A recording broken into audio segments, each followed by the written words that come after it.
All right. Well, ladies and gentlemen, I'm very honored to welcome our guest, Dave Mason, to the show, one of the finest musicians and singers around, known not only for his great solo career, but also his work with Traffic. He's a founding member of Traffic. He's an inductee of the Rock and Roll Hall of Fame. He has worked with the best of the best. And on this episode of the Paul Leslie Hour, we are going to be talking about his reimagining album of Alone Together. It's called Alone Together. Again, it sounds marvelous. It's a sonic, I think, just a joy. I've been enjoying listening to it very, very much. So, Dave Yeah, Mason, thank you for being here. thank you. You're welcome. I have to tell you before we start, when they said that I would be interviewing you, I thought it was a prank at first. Okay. So, how did this idea come about to reimagine and re-record this great first album of yours? Well, basically, I just kind of started fooling around with it, um, me- more or less for my own amusement, really. But God, it was maybe 15 years ago, frankly. Um, and then I started, work. I redid one of the songs on this Alone Together again. I took one of the songs and total different arrangement, completely 180 degrees from where the original was. And so I was playing around with that, and that turned out really cool. So it was the song called "World in Changes" on the album, and then the rest of it kind of. I'm about 4 years ago, where whilst I was out on tour, um, we had a couple of days off, so I went into a studio with my band, with my road band, and re-record and redid all the other tracks, and which for the band was great because we play a lot of those songs in the shows anyway, so they've been playing them for some time, and so I had all those tracks, and then on top of that, it was sort of getting it was getting close to that 50-year mark, and then on top of all that, um, the original master tapes of Alone Together were all lost in the fire in Universal. So, all those elements, and coupled with friends and stuff saying, well, why don't you just redo this thing and put it out? So that's kind of, and it came on the 50 years, and it was like, I guess it would be appropriate. So that's really the story behind it. And I did the packaging very much like the original, with the fold out cover and the multicolored CD. Well, it sounds really, really great. And I have heard it said that you weren't happy with the vocals on the first album. Would you Uh, say that you're hard on yourself? I'm never happy with any of my vocals. Be Marvin Gaye. That Well, was part of it. But all those other reasons that I gave you really for it were, more added up to why did it. It was a culmination of a number of things, really. hmm. So what's it like for you when you're recording something like this and you have all the elements coming together and you're listening back to it for the very first time?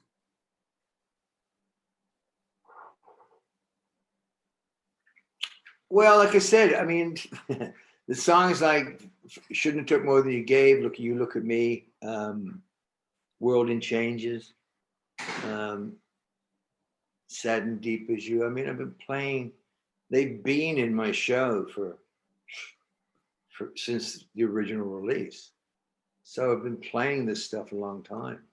Um, so,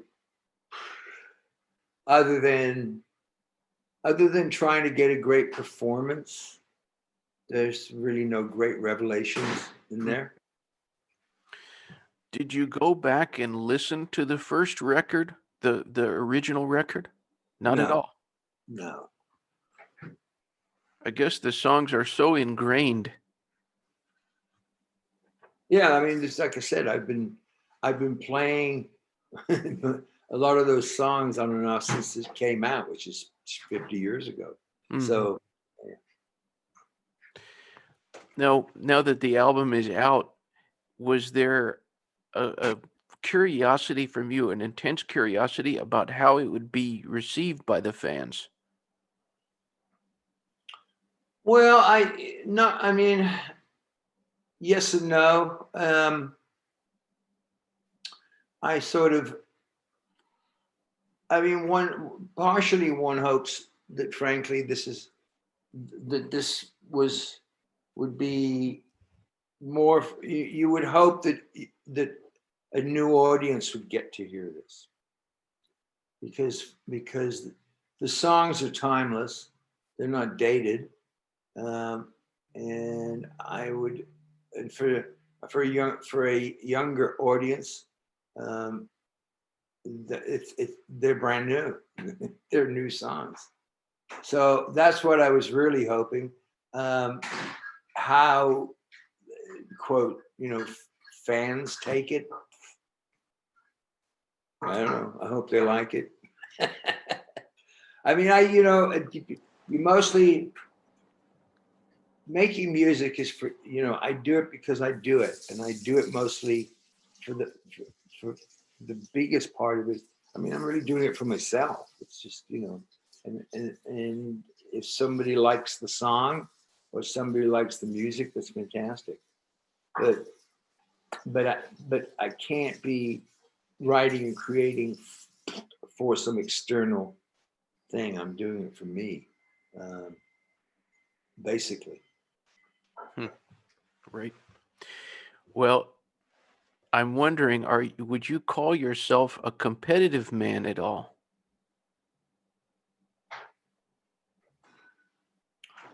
Um, I don't know, somewhat. I mean, I'm not overly, I'm not overly driven that way. Hmm.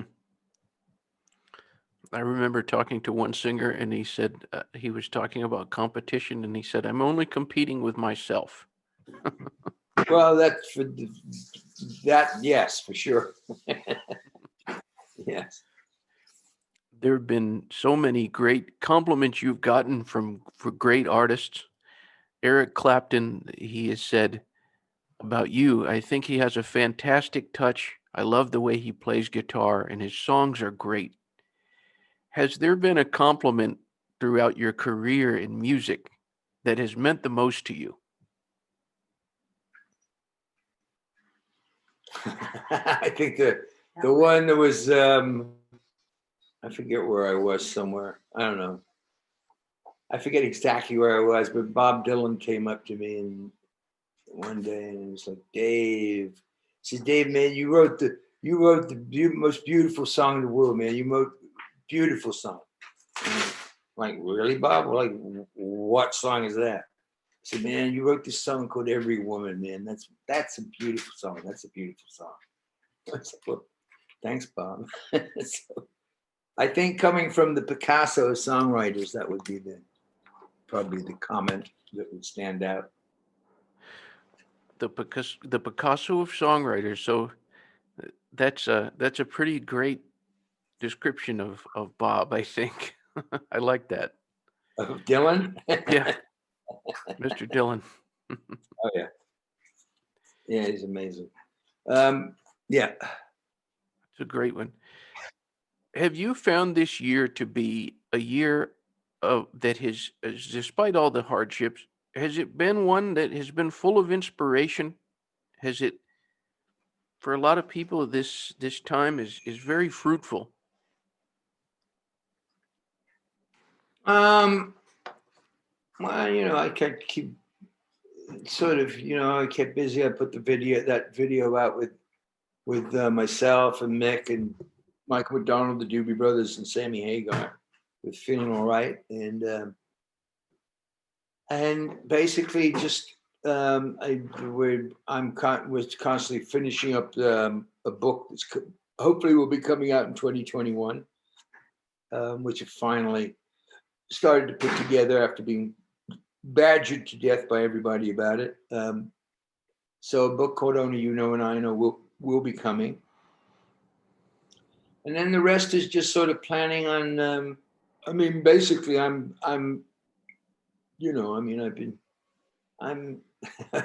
I've been doing this since I was 17 years old. I'm 74. I mean, I could use the time off, frankly. Well, from the looks, I can see a little bit through the window there. It looks like you're in a very, very beautiful place. We're in Maui. Yeah, we're I- lucky. Is that We have a place here. and that's a place that has attracted a lot of artists, like Willie Nelson, for example. There are a number of people a number of artists, Mick, of course, who I know well, and Mick Fleetwood is here. Willie Nelson, of course. Michael McDonald has a place here. Steven Tyler, Paul Simon. Yeah, there's a number of people scattered around. This experience of writing this book, has there been any revelation that's come to you? Not really. No, most of it's. Thank God I have somebody co-doing this with me because my memory is a sieve. I mean, I don't dwell on the past. I don't go over it. The only time I have to is when I'm doing this. Otherwise, I don't think about it. I'm kind of always looking forward, and my memory for times, places, and situations is very. It's not vivid. It's a wash. So I have somebody, thank God, co-writing this with me that has written a number of other books that can be there to sort of go, hey, what about this time and this, and then it's like, oh yeah, okay. Is it enjoyable to write the book? Yeah. I mean, to be honest with you, I have no desire, if I was left to my own resources to write a book. I'm frankly a very somewhat private person.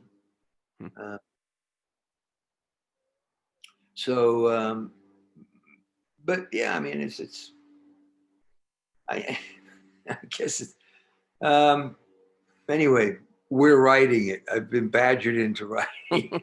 Writing. The movie Flight has not only your version, your vocal with Traffic of Feeling All Right, but also the Joe Cocker version. And to me, it's one of the great soundtrack uses in a movie. That's my opinion. And I just wanted to know what was your reaction? I'm guessing you saw Flight, I'm sure. I don't know if I saw the movie. I mean, I know it was in there.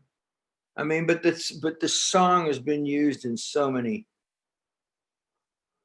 It's been used in so many commercials and movies, and especially commercials over the years. And then on top of that, of course, you got the over 50 or 60 major artists have recorded it and covered it, and bar bands still play it. Oh yeah. You have to know that song. Well, it's hard to screw it up. There's only 2 chords in it. It's really easy to learn. So, but yeah, it's been used a lot. Well, not limited to that particular song, but just of all the different covers that have been made of a Dave Mason song, would you say that there's one that comes to mind that this was a great version that they did? Well, that's got to be. That's the Conquer version of "Feeling All Right." And I mean, without his version, it would never. The, all those covers and all those movies and all that stuff would never have happened. I mean, so he took the song and that's what spawned it all. Going back to the album Alone Together Again, for anybody who listens to that album, is there something in particular that you want them to get from that experience of listening?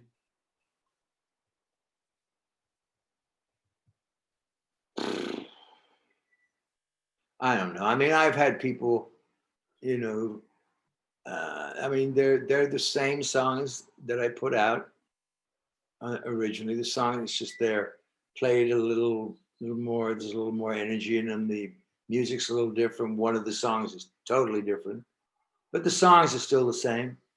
I don't know. I mean, um, simply, I've just ranged from all kinds of stuff with people. Hey, you helped me get through college. You helped me through some love affair, bad thing. You helped me in a bad time, listening to your songs, listening to your music. I don't know. I mean, it's very, I, I mean, once I've done it and once I've made, once I've put something together that I like, and off it goes out there into the yonder.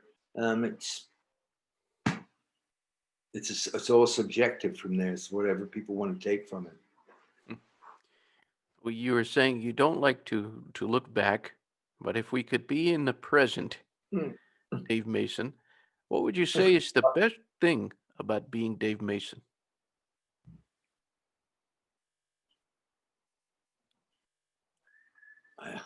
Gosh, I don't know.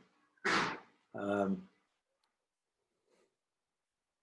well, I guess the fact that, I mean, obviously for me, it's that I've been able to, I've been able to pursue my passion all my life. And my passion, and it's kept me, and it's kept me and my family alive all these years, and I'm still doing it. So I would say probably that would be the best thing, that I've been able to maintain doing my passion. Yeah. Well, I always like on this show to give the guest the stage. I know there'll be people tuning in from all over the world, but what would you say to anybody who's joining us? About what? Totally open-ended. You you have the stage. Right, I don't know. Well, for right now, just make sure you're damn well wearing a mask, washing your hands, and following the things so we can get rid of this crap, so I can get back to work.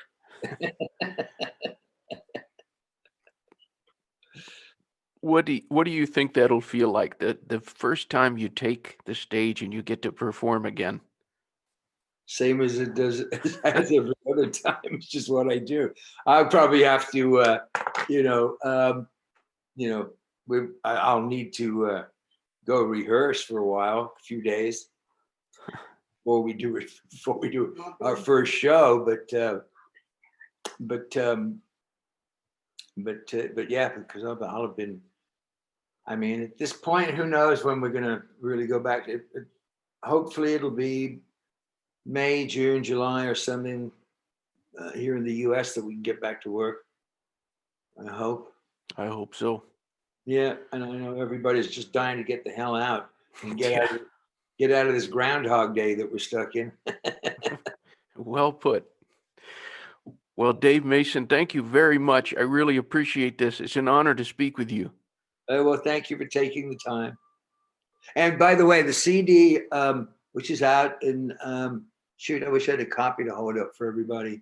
But anyway, it's available. Obviously, there's a streaming version that's Amazon and all that sort of stuff. But physical CD is very only available through DaveMasonMusic.com. So you need to go to the website, DaveMasonMusic.com, which frankly, actually, people should go there anyway. There's a lot of cool stuff in there. Oh, yeah. Yeah, there's some cool stuff, but that's the only place that's available. And hopefully come January, unfortunately, it won't be till then, we will have a limited run of vinyl like Oh, the nice. original. So, and then all of those will be uniquely different. But anyway, that's it. Peace, everybody. Everybody be nice to each other. And thanks again. All right, sir. Thank you. Thank you. Godspeed. You too. Bye.